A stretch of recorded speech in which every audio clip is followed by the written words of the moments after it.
क्या किसी ने सोचा था कि इस्लामिक राष्ट्र ईरान में हिजाब के खिलाफ क्रांति हो जाएगी? मैं आपको लेके चलता हूं ईरान की राजधानी तेहरान, क्योंकि इन दिनों संग्राम वहां पे छिड़ा हुआ है। सवाल है कि एक इस्लामिक राष्ट्र में जिस तरह से हिजाब का विरोध हो रहा है, उससे हम कोई सबक लेंगे?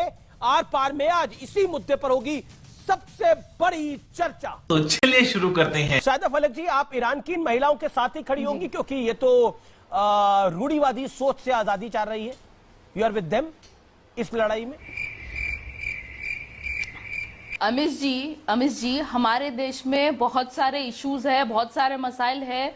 मैं समझती हूँ उनके बारे में चर्चा होनी चाहिए। मैं ये जरूरी नहीं समझती कि ईरान में क्या हो रहा है या दुनिया के बाकी देशों में क्या हो रहा है, क्या नहीं हो रहा है, हम उसके बारे में डिस्कस करें। मगर क्यों?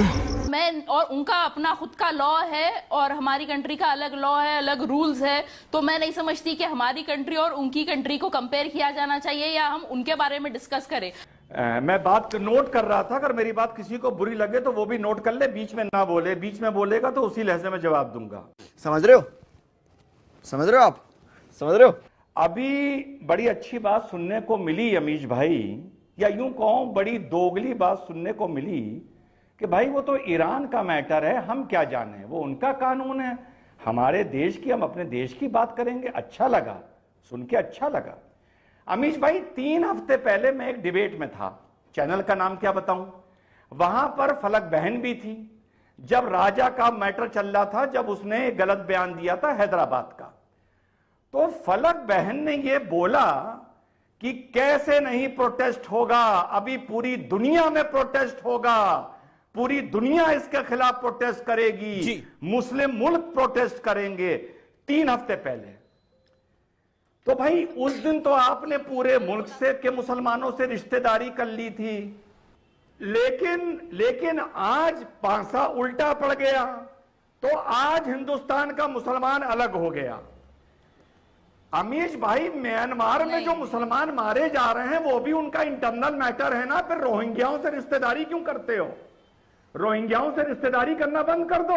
उन्हें कहा उनको गोद ले रखा है, गोद में बिठाते हो, ये भी बंद कर दो। तो गिरगिट की तरह रंग ना बदलो, इंसान बनो, कम से कम इंसान। पहली बात। दूसरी बात, अमीश जी, पहली बात तो मैं रिजवान अहमद तो जैसे इंसान को काबिल नहीं समझती कि मैं उनके तो, साथ डिबेट करूं। अरे भाई, अब आप फिर बीच में बोल रही हैं अमीश, फिर मैं काउंटर मारूंगा तो आप कहेंगे रिजवान तुम बोलते हो। चुप। फिर बदतमीजी करता हूं तो आप कहते हैं रिजवान यार रहम खाओ। कि ये उनका इंटरनल मैटर है। तो आओ कसम खा लें कि पैलेस्टीन और म्यांमार के इंटरनल मैटर में हम नहीं बोलेंगे। आओ कसम खाएं। अमीश जी, मैं रिजवान अहमद का जवाब देना चाहती हूँ। देखिए, हिजाब हमारे मजहब में कंपलसरी है और हर औरत को, लड़की को पहनना चाहिए। और अगर वो नहीं पहनती है, एक सेकंड, अगर वो नहीं पहनती है तो वो उसका जवाब खुदा को खुद देगी। वो उसकी पर्सनल चॉइस है, फॉलो करे ना करे। अगर वो नहीं करेगी तो अपना जवाब खुद देगी। जब नबी की बात आती है तो वो नबी की शान के लिए सारी दुनिया के मुसलमान कुर्बान है। तो वो हम कोई दूसरे देशों के मुसलमान को, क्योंकि हमारे नबी सारे दुनिया के मुसलमानों के नबी है, तो हम किसी को रोक नहीं सकते। कोई सेंस है इस बात की? एक मिनट 10 सेकंड। शायदा फलक ने एक हल्की सी गुगली फेंकी और ये कहा कि भाई वो तो नबी का मामला था, इस बारे में पूरी दुनिया की बात कर रही थी। तो फलक बहन, म्यांमार में नबी का मामला नहीं है, वो इंटरनल प्रॉब्लम है। तो अपने नेता से बोलो कि रोहिंग्याओं को अपनी गोद में क्यों बिठा रहे हैं? क्या मतलब रोहिंग्याओं से हमारा? अरे बाप रे, ये तो धोती खोल रहा है। जब हम बड़े छोटे थे, वेस्टर्न यूपी का हूं, तो हिजाबन और बुर्का पहनने वाली औरत इतनी एक्सेप्शनल मानी जाती थी कि ये चीज डिस्क्रिप्शन में आती थी कि अरे वो बुरखे वाली याद करो, या वो हिजाब पहनती हैं वो औरत। इतना कम हिजाब था। 1979 में मैं होऊंगा 10 साल का और वेस्टर्न यूपी का मैं हूं, इतना रेयर था। पहनती थी 100 में से एक।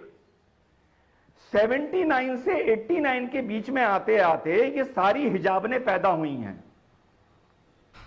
और 89 के बाद 89 तक ये जबरदस्ती पैदा करी गई, पर उसके बाद रिवायत बन गई। जो फलक जिस जनरेशन की है, ये उस जनरेशन की है जहां पर हिजाब को रिवायत बना दिया गया। अच्छी बात बोली, आपको अच्छी लगी तो ऐसे थोड़ा मार दीजिए हाथ, आप थोड़ा सा मार दीजिए, एक बार मार दीजिए। क्यों कष्ट हो रहा है आपको? अगर अच्छी लगी मार दीजिए।